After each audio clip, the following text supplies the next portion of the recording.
우리 오늘 하나님의 말씀 창세기 21장 22절부터 34절까지 말씀입니다.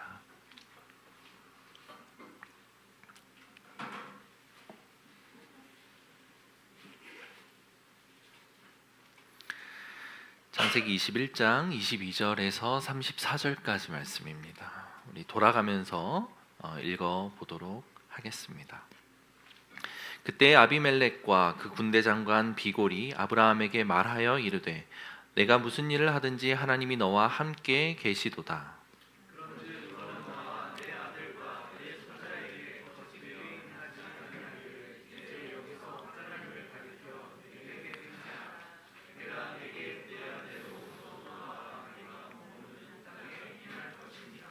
아브라함이 이르되 내가 맹세하리라 하고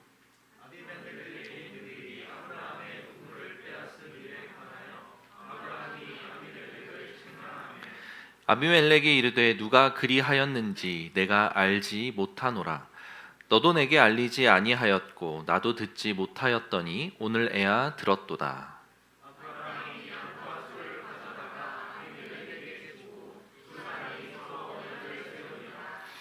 아브라함이 7 암양 새끼를 따로 놓으니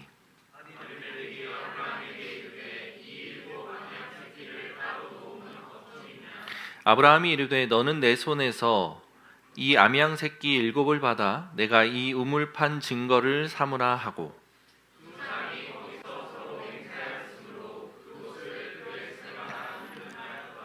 그들이 브엘세바에서 언약을 세우매 아비멜렉과 그 군대 장관 비골은 떠나 블레셋 사람의 땅으로 돌아갔고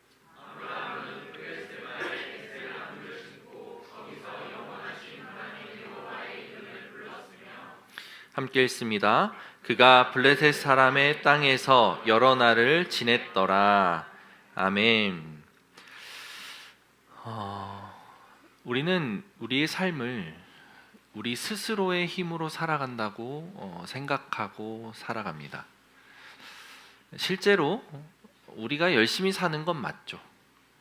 모든 그리스도인들은 열심히 살아야 합니다. 최선을 다하고 있는 힘껏 우리의 맡겨주신 사명 그리고 일터, 가정 모든 삶을 잘 감당하며 살아가야 되죠. 그런데 이 세상은 우리의 힘만으로 살 수 없는 것 또한 인정할 수밖에 없습니다.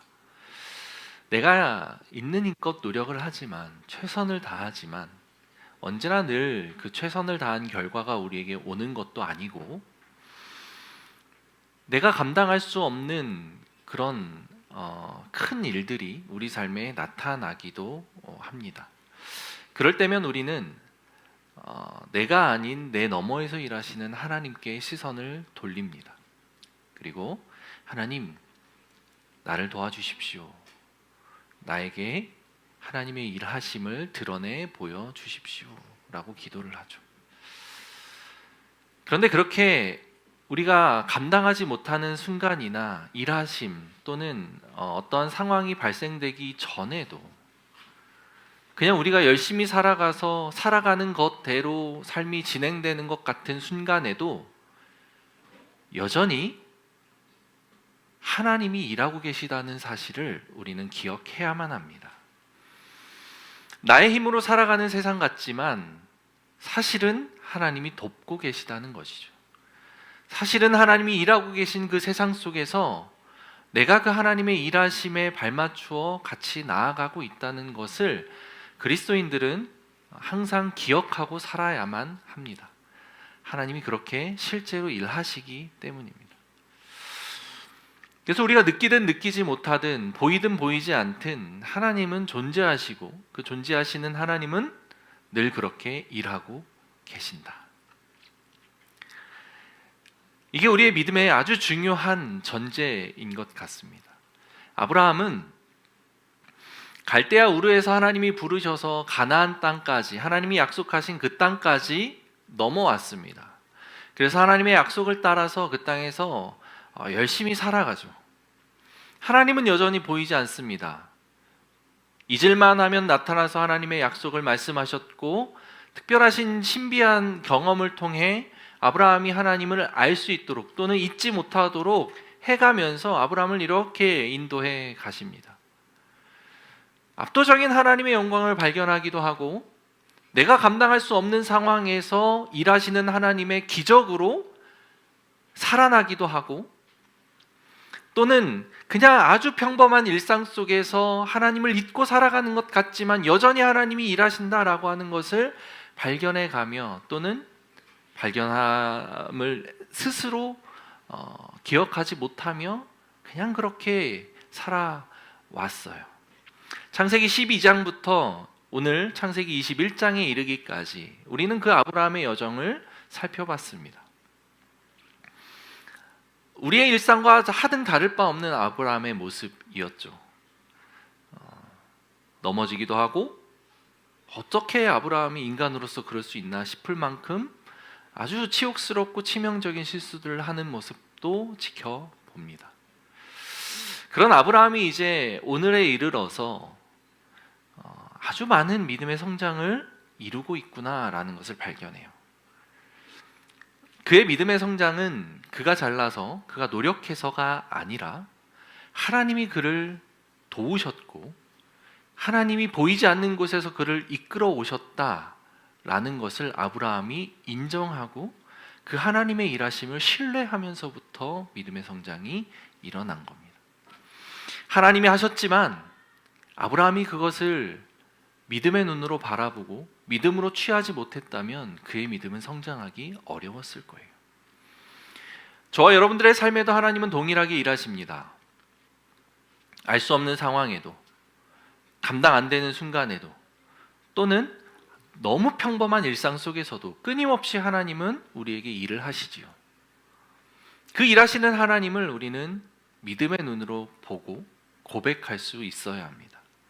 그 하나님의 일하심이 이렇게 나타났구나 라고 고백하고 그것이 경험되고 그 경험이 쌓여가고 그 승리하는 일들이 우리 삶에서 반복적으로 일어날 때 그와 비슷한 상황 또는 그거보다 더 악한 상황이 우리에게 찾아왔을 때 그 하나님을 의지해서 그 상황들을 이겨낼 수 있어요. 그게 바로 믿음의 여정인 것 같습니다. 오늘 아브라함의 이야기는 그런 이야기 속에서 한번 살펴보면 좋을 것 같아요. 어떤 일이 있는지 한번 살펴보겠습니다. 22절을 같이 한번 읽어볼게요. 준비 시작. 그때 아비멜렉과 그 군대 장관 비골이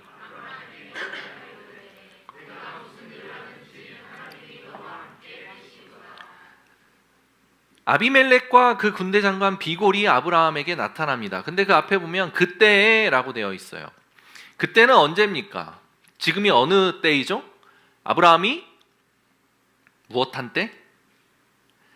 그쵸? 이스마엘과 하갈을 떠나 보내고, 그죠?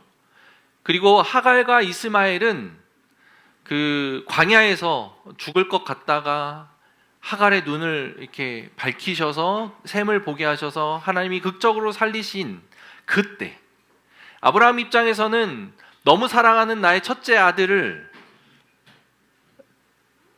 손에서 놓고 내어 보내야만 했었던 그때 광야라고 하는 곳에 나아가서 그 생명이 어떻게 될지 모르는 그런 처참함을 내 아들에게 억지로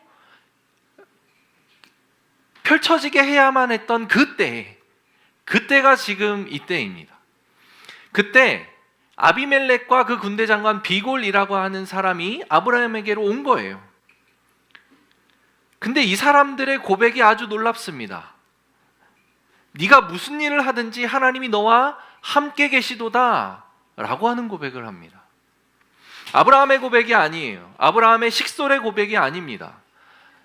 아비멜렉과 그 군대 장관 비골은 어떤 사람들이죠? 아브라함이 창세기 20장 우리가 한 4주 전, 3주 전쯤에 살펴본 그 블레셋 땅으로 들어갔을 때 거기에서 자기 아내를 누이라고 속여서 자기 아내 누이를 왕이 취하려고 했다가 하나님이 현현하셔서 그 태를 막으시고 그 아브라함의 아내를 구하셨던 그 사건의 주인공이었던 블레셋의 왕이에요. 그 사람은 아브라함의 비굴한 모습도 봤고, 아브라함이 남자답지 못하게 속이는 그런 모습도 봤고, 쉽게 얘기하면 좀 그냥 정말 찌질한 모습이죠. 그 모습을 발견했던 그 왕이었어요. 그런데 그 왕이 보니까 아브라함에게 하나님이 일하고 계시는구나. 하나님이라고 하는 사람 존재가 아브라함에게 있구나, 동행하는구나 라고 하는 것을 본 거예요. 자기에게 나타났던 그 경험을 통해서도 발견했고, 그리고 자기 땅에 들어와서 살고 있었던 그 아브라함을 보니까 100세 된 아브라함이 그 안에 사라를 통해 이삭이라고 하는 아이를 잉태하고 출산하게 되는 모습을 지켜본 거예요. 아브라함에 대해 뭐 알았는지 몰랐는지 모르겠지만 너무 신비한 경험들을 이 아비멜렉이라고 하는 이는 하게 되는 겁니다. 아브라함을 보면 하나님 없이는 불가능한 삶이 펼쳐지고 있더라. 아브라함은 그 이전에도 하나님 없이는 설명이 불가능한 일들을 수도 없이 경험했던 사람입니다. 창세기 12장에서는 애굽 왕으로부터 하나님의 동행을 강제적으로 발견할 수밖에 없는 상황을 맞이했었죠. 블레셋 땅에서와 똑같은 상황을 애굽 땅에서도 경험했었죠. 이집트. 그리고 소돔과 고모라를 멸망시킨 북방 왕의 연합군들을 쫓아가서 집에서 길리운 318명의 사람들과 주변 부족의 연합으로 모두 깨부시고 소돔과 고모라의 왕을 비롯한 조카 롯을 구해오는 장면, 그것을 아브라함은 구현해냅니다. 하나님의 도움 없이는 어떤 것도 가능하지 않은 이야기였죠. 그러니 아브라함의 주변 사람, 특히 그것을 직접적으로 경험했던 블레셋 왕 아비멜렉은 아브라함에게 하나님의 동행하심을 부인할 수 없었던 거예요. 그래서 와서 야, 너를 보니까 너에게는 하나님이 함께 하시는구나 라는 것을 고백하게 되는 거죠. 이방 왕을 통한 고백입니다. 와서 그렇게 이야기를 하면서 이제 이 아비멜렉에게는 다른 뜻이 있었던 것 같아요. 진짜 찾아와서 그 이야기를 했던 것은 23절에 나타납니다. 이렇게 이야기를 합니다. 그런즉 너는 나와 내 아들과 내 손자에게 거짓되이 행하지 아니하기를 이제 여기서 하나님을 가리켜 맹세하라 라고 합니다. 내가 너에게 후대한 대로 너도 나와 네가 머무는 이 땅에 행할 것이다. 서로 맹세하자라는 거죠. 내가 지금 너한테 후대하는 것처럼 내 아들, 내 손자, 내 후손들에게 너도 똑같이 후대를 해줬으면 좋겠어. 그걸 나와 함께 맹세하자라고 이야기를 합니다. 근데 여기에서 이제 하나님을 가리켜 맹세하라라고 하죠. 맹세할 때는 우리가 가장 소중한 것을 이렇게 걸고 맹세를 하곤 하죠.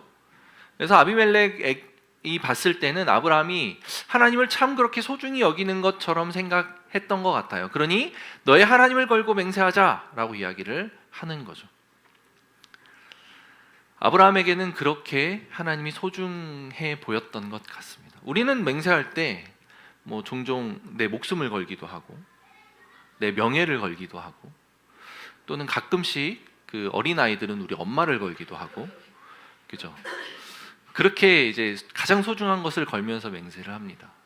근데 그 소중한 것을 걸 때 아빠를 걸고 맹세하는 것은 제가 본 적이 없습니다. 아빠를 걸고 맹세하는 거 본 적이 있으신 분? 없죠. 네, 너무 안타까운 이 땅의 아빠들은 그런 존재인 것 같습니다. 근데 어찌됐든 가장 소중한 그 하나님을 걸고 맹세하자라고 지금 아비멜렉이 찾아와서 이야기하는 거예요. 사랑하는 성도 여러분, 이방의 왕 아비멜렉은 아브라함을 통해 하나님을 발견합니다. 우리의 삶이 주변 사람들에게 하나님을 발견하게 되는 통로가 되어야 된다고 저는 믿습니다. 아브라함처럼 정말 기적적이고 극적인 그런 일들 뿐만 아니라 일상에서 나타나는 다양한 그리고 소소한 일들 가운데서도 하나님의 모습이 우리 삶을 통해 드러나면 좋겠어요. 그게 하나님이 우리에게 주시는 아주 중요한 사명입니다. 하나님이 아브라함을 통해 온 열방이 복을 받게 하겠다, 모든 민족이 복을 받게 하겠다라고 이야기를 하신 것은 그 복의 핵심은 바로 예수님, 바로 복음이에요. 하나님을 알 수 있게 되는 것. 아브라함의 후손인 우리는 그 사명을 이어받습니다. 저와 여러분들은 하나님이 아브라함에게 주셨던 그 사명을 이어받은 자들이에요. 그렇기 때문에 우리는 열방이, 모든 민족이 우리를 통해 하나님을 발견하게 되게끔 하는 것이 우리의 사명이에요. 그 어떻게 할 수 있을까요? 우리가 정말 누가 봐도 부인할 수 없는 그런 기적적인 일들이 우리 삶에 나타나면 하나님을 볼 수밖에 없겠죠. 그런 기적적인 일들은 어떤 일들이 있을까요? 어떤 일들이 우리 삶에 나타나면 주변 사람들이 우리 삶을 보면서 야, 너는 정말 하나님이 동행하는 삶을 살고 있구나, 이런 고백을 할 수 있게 될까요? 이제 갑자기 죽을 병에 걸렸다 이렇게 살아나는 일? 아니면 또 뭐가 있을까요? 기도했더니 허준범의 그 아픈 부분이 이렇게 갑자기 확 좋아지는 일? 아니 아픈 데가 있다는 얘기가 아니라 예를 들면 그런 거? 누구도 부인할 수 없을까? 그래요? 그럴 수도 있겠네. 어떤 것들이 그런 기적일까요? 죽다가 살아나는 일이나 불가능할 것 같았던 그 애인이 생기는 일이나 이런 기적들이 우리 삶에 나타날 수 있습니다. 그럼 그것을 보면서 사람들이 진짜 하나님이 계신가? 라고 생각할 수 있어요. 그런데 그거보다 더한 기적들이 있습니다. 그게 어떤 기적들일까요? 감정의 골이 깊어진 사람들과의 화해. 그것만큼 하나님의 기적을 명확하게 드러낼 수 있는 일이 있을까요? 특별히 부부, 그 다음에 부모와 자녀, 그 다음에 형제간, 가족들끼리 주고받은 상처는 생각보다 큽니다. 친하기 때문에, 연결되어 있기 때문에 주고받는 상처의 깊이는 굉장히 깊어요. 상처가 깊을수록 그 상처는 치료되기가 어렵습니다. 그것이 회복되는 것만큼 놀라운 기적이 있을까요? 또 이거는 내가 죽어도 못해 라고 생각하며 나의 생각, 나의 판단, 나의 고집, 이런 것들이 내 삶에 가득했는데 하나님 주신 은혜, 하나님을 생각했을 때, 하나님 보시기에 합당하다고 판단했을 때 그것이, 그 기준들이 허물어지고 하나님의 기준으로 새롭게 재편되는 경험들을 아주 내 가까이에 있는 사람들이 발견했다면 그것은 하나님의 살아계심을 증거할 수 있는 아주 명확한 기적이 아닐까요? 생각보다 사람들은 눈에 보이는 기적은 금방 있습니다. 예수님이 이 땅에서 사역하실 때 공생의 3년을 보내셨죠. 그때 예수님은 정말 많은 기적들을 사람들 앞에서 행하셨습니다. 병든 자들을 기도함으로 고치셨어요. 만지셨을 때 병든 사람이 그냥 일어섰습니다. 앉은 뱅이가 일어서요. 눈을 이렇게 진흙 바르고 기도하시니까 그냥 눈먼 자가 눈을 뜹니다. 심지어 죽은 자가 살아나는 기적도 경험을 해요. 그런데 그런 것을 가까이서 보고 경험한 사람들이 예수님에게 끊임없이 당신이 하나님의 아들임을 증명할 기적을 우리에게 보여달라고 요구합니다. 그동안에 정말 많은 기적들을 행한 예수님에게 당신이 정말 하나님 아들이면 기적을 계속 보여줘봐 라고 이야기를 하는 거예요. 그러자 예수님이 이렇게 이야기를 하죠. 내가 요나의 기적 외에는 더 이상 너희들에게 보여줄 표적이 없어. 라고 이야기를 합니다. 요나의 표적은 예수님이 십자가에 못 박혀 죽으셨다가 다시 살아나는 기적을 상징하죠. 결국 예수님의 그 십자가 그리고 그 십장을 통해 이루실 그 일, 그것을 보이는 것 외에는 내가 더 이상 당신들에게 보여줄 기적이 없다는 거예요. 그 십자가의 기적은 무엇입니까? 바로 예수님의 사랑이에요. 죽음으로써 용서를 구하는 사랑. 내가 죽어야만 살아나는 것을 통해 보여줄 수 있는 그 사랑. 그것이 예수님이 보여주는 기적의 끝판왕입니다. 내가 당신을 사랑하기 때문에 내가 당신을 위해 죽을 수 있어. 죽는다는 건 내가 이렇게 자살한다는 얘기가 아니잖아요. 내 생각을 죽이고, 내 자아를 죽이고, 내 생각을 죽이고, 내 판단을 죽이고, 당신을 존중해 주겠어. 당신의 생각을 내가 높여주겠어. 그게 관계가 풀어지는 핵심 아닐까요? 그게 저는 가장 큰 기적이라고 생각을 합니다. 예수님도 그걸 아셨어요. 병든 자를 수없이 살려보면 뭐합니까? 죽은 자를 계속 일으켜 세우면 뭐합니까? 사람들이 그래도 믿지 않는데 내가 보여줄 기적은, 최종적인 기적은 이거다. 아브라함에게 하나님의 동행을 발견했던 이 아비멜렉, 그는 자기가 감히 부인할 수 없는 기적을 경험하는 거예요. 아브라함의 아내를 취하려 했다가 자기와 자기의 후손들의 태가 막히는 것을 경험합니다. 그러자 아브라함이 기도했는데 기도하는 것을 통해 자기와 자기 후손의 태, 즉 출산이 막힌 것을 해결하는 경험을 해요.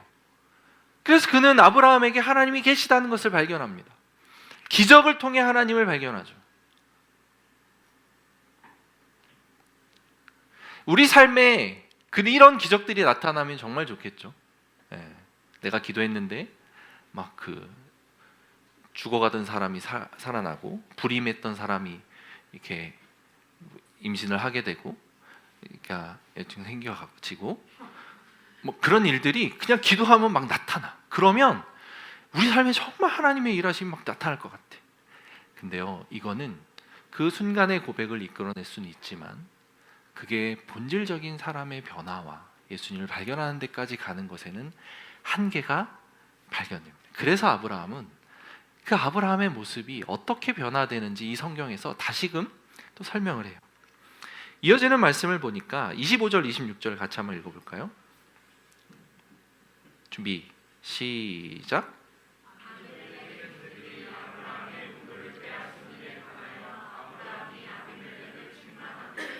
아비멜렉이 이르되 누가 그리하였는지 내가 알지 못하노라. 너도 내게 알리지 아니하였고 나도 듣지 못하였더니 오늘에야 들었도다. 자, 아브라함은 그렇게 하기로 합니다. 그런데 그렇게 하고 이런 이야기를 해요. 그의 종들이 자기의 우물을 빼앗은 것에 대해 이야기를 합니다. 야, 너의 종들이 내 우물을 빼앗았었어. 원래 아브라함은 이 우물을 빼앗겼었던 상황인 거예요. 과거형이죠. 과거에 우물을 빼앗겼었던 상태였는데 아비멜렉에게 아무런 이야기도 하지 않고 있다가 아비멜렉이 이렇게 맹세하자고 찾아왔고, 우리는 서로 거짓되게 행하지 말자라고 이야기를 하고, 그리고 맹세를 하고 나니까 아브라함이 그 맹세에 대한 신의를 지키고자 함이었는지 어쨌는지는 모르겠지만 이제서야 과거에 있었던 우물을 빼앗긴 사건에 대해서 이야기를 하는 거예요. 왜 아브라함은 우물을 빼앗겼었는데도 이야기를 하지 않았을까요? 왜 안 했을까요? 처음에 저도 이 본문을 묵상하면서 두려워서 안 했나? 우물을 빼앗겼음에도, 우물이라고 하는 것은 그냥 물이잖아요. 그 물은 생명줄이에요. 아브라함이 블레셋 땅에 와서 이제 아내를 속이고 막 하는 그 과정을 통해서 아비멜렉으로부터 내 땅에서 살아라라고 허락을 받아서 땅에 살긴 했지만, 물과 어떤 생활 기반을 갖추는 것은 아브라함이 스스로 해야 됐었겠죠. 그러니 이제 우물을 팠던 거예요. 우물을 파는 게 뭐 아무 땅이나 파서 물이 나오는 게 아닐 거 아닙니까?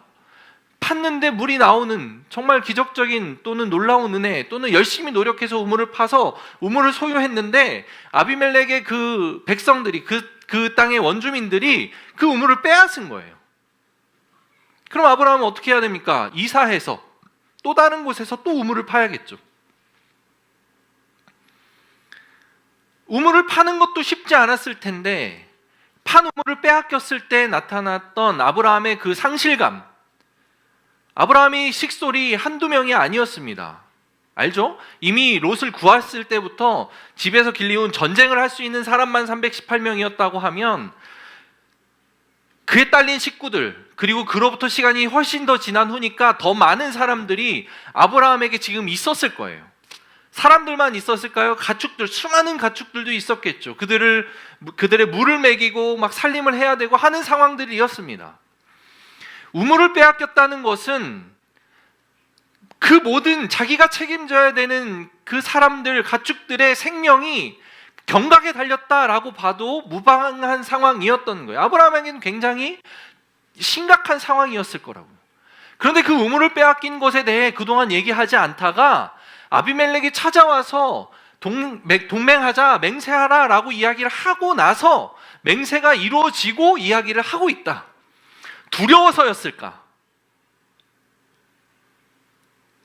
아니었을 것 같아요. 왜냐하면 말하는 이 아브라함의 말투가, 첫 번째로는 말하는 이 아브라함의 말투가 조금 그게 아니었다라고 하는 것을 생각합니다. 25절 마지막 부분에 보면 아브라함이 아비멜렉을 책망하매라고 되어 있습니다. 책망합니다. 다른 번역본을 보면 항의한다라고 표현합니다.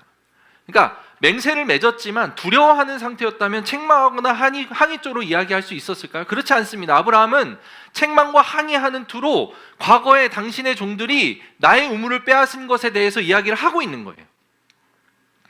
그리고 두 번째 근거는 아브라함이 아비멜렉의 땅에 들어와서 정착하고 거주하게 된 계기는 아내 사라의 사건을 통해 하나님이 아비멜렉을 치셨고 아브라함이 중보자로서 기도해서 그 태가 열린 사건을 통해 블레셋 땅에 거주할 수 있었던 거예요. 즉 아브라함이 지금 갑의 위치에 있었을 수도 있는 상황이었다는 거죠. 내가 기도해서 태가 열렸고 아비멜렉이 나에게 선대해달라 라고 이미 부탁을 한 상황이었던 거예요. 창세기 20장에 보면. 그래 아브라함은 우물을 빼앗겼을 때 이미 이야기해도 되는 상황이었다고요. 우물을 빼앗겼을 때 그 생존의 위협, 정말 극한의 그런 상황, 내면의 갈등들이 얼마나 컸을까요? 얼마나 분노했을까요? 찾아가서 따질 수 있었겠죠. 아비멜렉이여, 당신이 나에게 살게 했고 하나님이 당신과 당신 후손에게 열었던 그 은혜를 벌써 잊었습니까? 왜 나한테 이럽니까? 라고 가서 옳고 그름을 따지면서 그 문제에 대해서 항의를 할 수 있었던 상황이었다고. 근데 하지 않습니다. 아브라함은 왜 그랬을까요?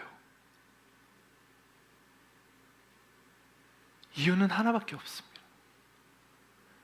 이후에 나오는 이 우물 사건, 비슷한 사건을 우리는 경험합니다. 이삭이 경험한 사건이에요. 이삭이 우물과 관련된 사건을 경험할 때 어떤 일들이 나타나면, 우물을 팠는데 그 나라 사람들이 와서 우물을 뺐습니다.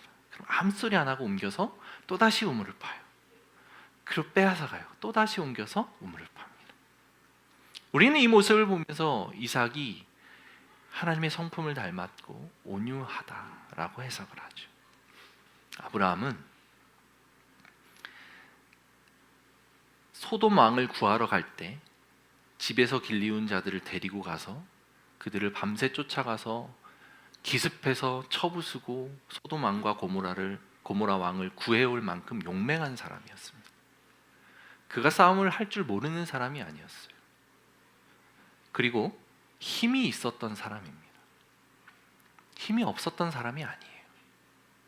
그는 이미 큰 부족을 거느리고 있었던 부족장이었습니다. 그리고 아비멜렉이 아브라함에게 먼저 찾아와서 맹세하자, 우리 동맹 맺자라고 이야기할 만큼, 그런 만큼의 위치가 되어 있었던 사람이었어요. 그런데 원주민들이 와서 우물을 빼앗는 상황을 맞이했을 때 아브라함은 그래 니네 써라 하고 그 자리를 비켜준 거예요. 한 사람의 온전한 성도가 되어가는 과정을 아브라함은 계속해서 겪고 있는 겁니다. 그곳에서 판 거예요. 우물을 판 거예요. 근데 왜 지금 여기에서 이 순간에는 이야기를 하고 있겠는가? 앞서서 이야기한 아비멜렉이 우리 서로 거짓되게 행하지 말자. 속이는 거 없이 우리 그냥 정말 진짜 동맹을 맺자. 이런 이야기를 했기에 아브라함은 그 이야기를 짚고 넘어가지 않을 수 없었던 것 같아요. 정의의 문제죠. 얘기할 상황이 됐고 아비멜렉이 찾아왔고 아비멜렉의 그 겸손하고 낮은 자세를 보니까 지금은 이야기해도 되겠다라고 판단을 했던 것 같아요. 그 판단 하에 이제 아브라함은 이야기를 하고 있는 겁니다. 사랑하는 성도 여러분, 불의에 날마다 굴복하고 불의가 우리의 삶을 그렇게 피폐하게 만든다고 했을 때 우리가 참아야 되는 순간이 있고 이야기해야 되는 상황이 있다라고 저는 봅니다. 정의를 항상 우리가 타협하고 무너뜨리는 것이 옳고 그름에 대해서 항상 물러나는 것이 그리스도인이 아닌 건 분명합니다. 그러나 옳고 그름이라고 하는 것을 항상 내세워서 날선 반응을 하고 그것이 무조건 옳다라고 이야기를 해서 나도 힘들어지고 우리 가족도 힘들어지고 그 땅에 거주하는 다른 원주민들과의 갈등과 그런 끊임없는 부딪힘들을 양산하는 것이 옳은 것은 아닐 수 있는 거예요. 이게 바로 아브라함이 얼마만큼 하나님 앞에서 하나님 기뻐하시는 믿음의 사람으로 성장해 가는지를 보여주는 아주 중요한 단서예요. 그래서 때론 그리스도인들은 손해볼 수 있어야 합니다. 피해볼 수 있어야 해요. 때로는 당당하게 이야기도 할 수 있어야 되는 거예요. 그 지혜가 우리에게 있으면 좋겠습니다. 그리고 그런 온전한 그리스도인의 삶, 진짜 기적적인 삶을 통해 하나님의 동행하심을 드러내는 그런 아름다운 삶이 우리 안에 있으면 좋겠습니다.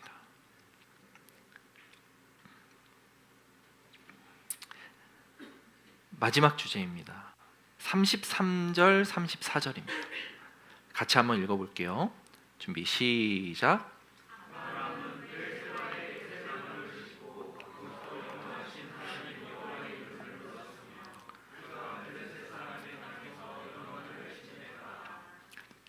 자, 아브라함은 지금 있었던 곳이 브엘세바라는 곳이었던 것 같습니다. 32절에 보니까 그 군대 장관 비고는 떠나 블레셋 사람의 땅으로 돌아갔고 아브라함은 브엘세바에서 에셀나무를 심고 이렇게 되어 있어요. 그러니까 블레셋 사람의 땅으로 돌아갔다는 말은 지금 블레셋 사람의 땅이 아니라는 말이잖아요. 그럼 지금 아브라함과 아브라함의 가족들, 그 부족은 블레셋 땅이 아닌 곳에 살고 있는 것처럼 느껴집니다. 그런데 34절에 보면 그가 블레셋 사람의 땅에서 여러 날을 지냈더라. 이거 보면 또 아브라함은 여전히 블레셋 땅의 사람의 땅에 있었던 것 같아요. 이게 무엇을 의미합니까? 지금 아브라함이 거주하고 있는 곳은 경계선이라는 거예요. 하나님이 약속하셨던 가나안 땅과 블레셋 땅, 블레셋 사람의 땅의 그 경계 지역, 그곳에 살고 있었던 것 같아요. 그런데 그 경계 지역인데 블레셋 사람의 땅에 더 가까이 있었던 것 같아요. 그곳은 지금 현재는 블레셋 사람의 땅이었던 것 같아요. 그런데 경계에 있었던 땅이었던 거죠. 근데 여기에서 아브라함이 지금 무엇을 합니까? 나무를 심습니다. 여러분, 나무를 심는 것은 어떤 의미일까요? 침 발라놓는 거? 아니야. 나무를 심는 건 어떤 의미일까요? 내가 나무를 심는다는 것은 그 나무 심는 것 자체에 의미를 부여하기는 쉽지 않습니다. 제가 어렸을 때는 그 식목일날 산에 나무 심으러 이렇게 다녔었거든요. 그죠? 집사님 애써 모른 척하고 계시는 것 같은데 다니셨죠, 여러분? 이렇게 학교에서 이렇게 나무 주거든요. 나무 주면 이렇게 산에 올라가서 그 나무를 심었어요. 그런 게 아닌 이상 나무 심는 것 자체에 무슨 의미가 있습니까? 어떤 의미가 있죠? 나무가 그렇죠. 뿌리를 내리고 자라고, 자라나서 잎사귀를 맺고 열매를 맺고, 또는 커서 그늘이 되거나 아름다운 나무의 형상을 보게 되는 것, 그것을 위해 보통 나무를 심습니다. 남의 땅에 나무를 심는 경우가 있을까요? 없죠. 보통은 내 땅에 심어요. 왜냐하면 지금 그 효과를 보는 게 아니기 때문이죠.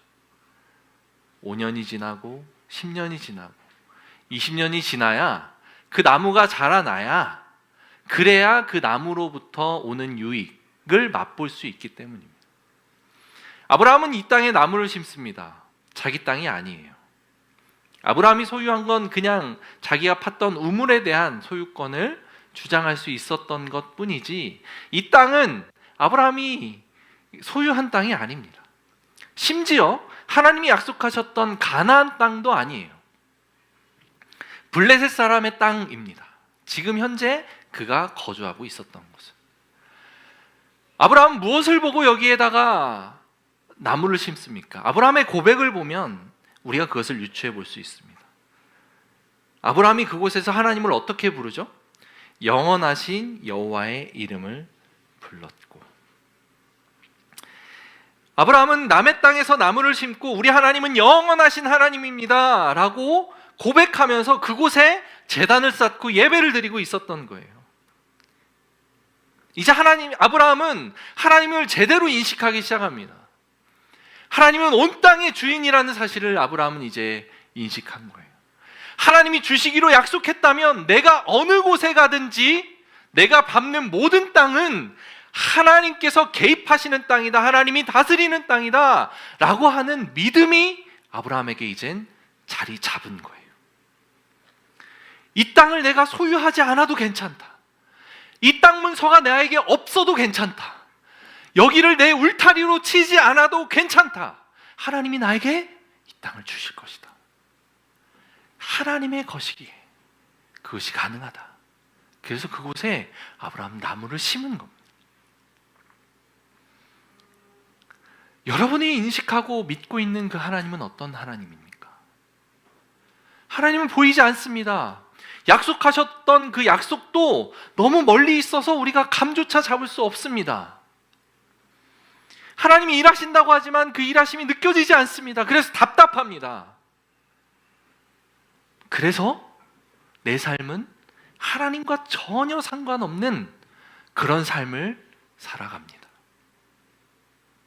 혹시 이렇게 살고 있습니까? 하나님을 예배한다 하면서, 하나님을 믿는다 하면서 나의 생각, 나의 감정, 삶의 태도, 일상에서 일어나는 많은 일들에 대해 하나님을 배제한 상태에서, 온전히 인식하지 않은 상태에서 그냥 여전히 내 생각대로만 살아가는 삶을 살아가십니까? 아니면 이제 아브라함처럼, 아브라함도 원래 그랬잖아요.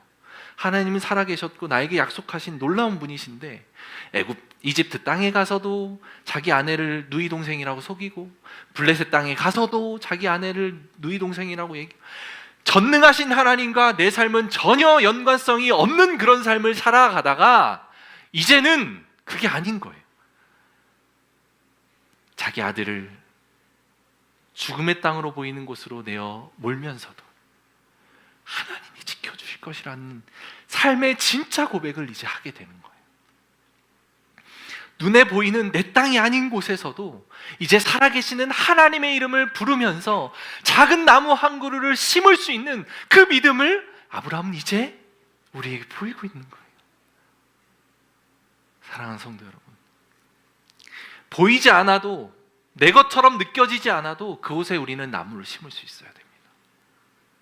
하나님이 그것을 통해 우리를 열매를 맺게 하실 거거든요. 아브라함 믿음으로 그렇게 브엘세바에 나무를 심습니다. 사랑하는 성도 여러분, 보이지 않아요. 아브라함은 여전히 보이지 않습니다. 아브라함은 죽을 때까지 하나님이 약속하신 가나안 땅의 손바닥 한 뼘만큼의 땅도 소유할 수 없이 죽어가요. 그런데 하나님의 약속은, 신실하신 하나님의 약속은 성취됩니다. 이 브엘세바는 블레셋 사람의 땅이었지만 나중에는 가나안 사람, 즉 이스라엘이 점령하고 다스렸던, 이스라엘에게 약속하신 그 가나안 땅을 소유할 수 있었던 그 땅의 최남단에 위치한 지명의 이름으로 불리게 돼요. 그래서 성경에는 이스라엘의 땅, 가나안 땅, 약속의 땅을 부를 때 이렇게 표현합니다. 단에서부터 브엘세바까지. 사사기, 사무엘상 이런 데 보면 이렇게 표현되어 있어요. 이에 모든 이스라엘 자손이 단에서부터 브엘세바까지와. 사무엘상에도 이런 말씀이 나타나요. 단에서부터 브엘세바까지의 온 이스라엘이. 단은 최북단입니다. 그리고 브엘세바는 최남단이에요. 거기까지 이스라엘의 땅이 됩니다. 아브라함이 이것을 알았을까요? 보지 못했죠. 아브라함이 본 것은 무엇입니까? 하나님입니다. 하나님의 전능하심, 하나님의 온 인류를 다스리시는 그 다스리심. 아브라함은 그걸 본 거예요. 이런 삶이, 그 믿음과 초월적이신 하나님이 내 삶에 아주 구체적으로 들어와서 일하시는 그 삶이 저와 여러분들의 삶에 있기를 축복합니다. 기도하겠습니다.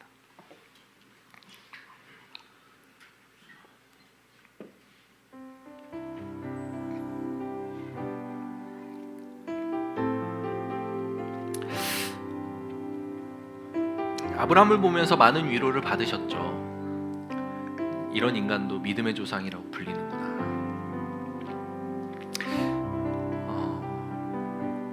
맞습니다. 아브라함은 그냥 지극히 평범한 한 사람이었어요. 두려웠고 쫄렸고, 그래서 비겁해졌고, 자기만 살겠다고 자기 아내를 내팽겨치고 싶었던 만큼 세상이 보기에는 너무도 하찮은 인간이었죠. 어쩌면 우리 모습도 그럴 수 있습니다. 그러나 하나님은 살아계시고 우리가 감히 상상할 수 없을 만큼 능력이 크신 분입니다. 그리고 그 하나님이 저와 여러분들을 사랑하세요. 여러분들을 너무 사랑하십니다. 그래서 여러분들을 위해 예수님을 죽이시기까지 하셨어요. 그 하나님이 나의 능력이 되시는 겁니다. 그 하나님이 우리의 살아있는 능력이 되는 거예요. 그렇기 때문에 우리는 담대해질 수 있습니다. 그 하나님이 우리 삶에 개입하셔서 일하신다는 사실을 입술로만 고백하는 게 아니라 실제 삶에서 경험하고 살아내야 하는, 그것이 그리스도인의 삶입니다. 예배드리고 입술로는 고백하지만 삶에서는 전혀 하나님과 상관없는 삶을 살아가는 모습은 아브라함이 보였던 그 미숙했던 모습들, 그 모습과 하등 다를 바 없는 모습이에요. 그러나 조금씩 변해가는 아브라함의 모습처럼 우리도 그렇게 변해가기를 소망합니다. 아주 조금씩이나마 그렇게 믿음의 조상이었던 아브라함을 닮아가는 모습이기를 원해요. 그러면 언젠가는 아브라함처럼 정말 이렇게 너무도 당당하고 너무나 아름다운 그 믿음의 모습을 보일 수 있지 않을까, 저는 그렇게 믿습니다. 하나님이 보이지 않기에 힘들 수밖에 없습니다. 느껴지지 않을 때가 대부분이기에 그 하나님을 외면한 채 나의 힘만으로 아등바등 살아가려고 애쓸 수밖에 없다는 거 잘 알아요. 그러나 우리의 믿음은 하나님이 살아계시고 늘 우리 삶과 우리 인류의 역사 속에서 친밀하게 개입하신다는 것을 믿는 것이 우리의 믿음이에요. 그 믿음으로 살아가시기를 주님의 이름으로 축원합니다. 믿음으로 우리 삶을 바라보기를 주님의 이름으로 축원합니다. 그것을 자꾸 보고 노력해야 우리의 믿음이 자라나요. 믿음으로 우리 삶을 자꾸 해석해내야 우리의 믿음이 성장합니다. 아브라함이 그런 것처럼 그런 인생을 살아가는 우리가 되게 하여 주옵소서. 오늘 주신 이 말씀을 붙들고 기도합니다. 나아갑시다. 하나님 앞에 기도할 때 이 말씀을 붙들고 기도합시다. 주신 말씀 통해서 깨달은 하나님의 음성을 붙들고 기도합시다. 아브라함처럼 믿음으로 살아내는 우리가 되게 하여 주십시오. 기도하겠습니다. 하나님 아버지 감사합니다. 하나님, 은혜가 우리에게 있기를 소망합니다. 하나님의 보살피시는 은혜, 하나님의 일하심을 발견하는 은혜, 하나님의 일하심을 우리가 눈으로 목도하는 그런 은혜들이 우리 삶에 나타나기를 주님의 이름으로 소원합니다. 귀한 성도님들의 삶이 아버지 하나님 그런 삶이 되기를 원합니다.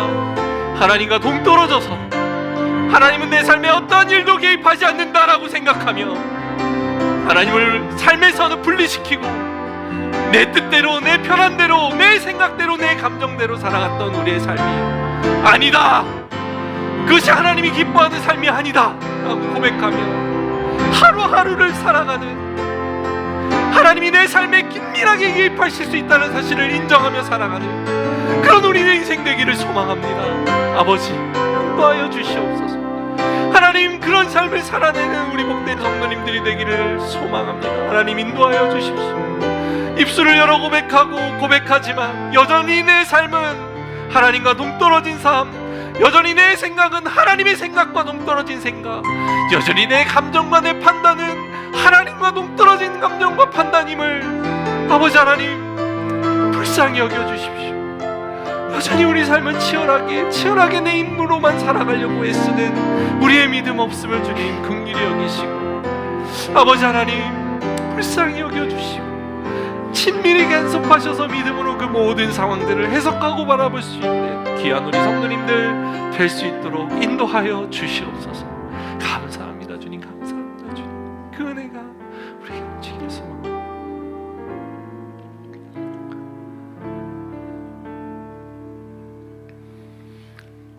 살아계신 하나님, 그리고 지금도 다스리시는 하나님, 내 삶을 다스리고 계시는 그 하나님을 바라볼 수 있는 믿음의 눈이 우리에게 있게 하여 주옵소서. 오늘 살아낼 수 있는 삶을 허락하신 분도 하나님이고 미래를 꿈꿀 수 있도록 우리에게 꿈을 허락하신 분도 하나님임을 고백합니다. 그 하나님을 내 삶에서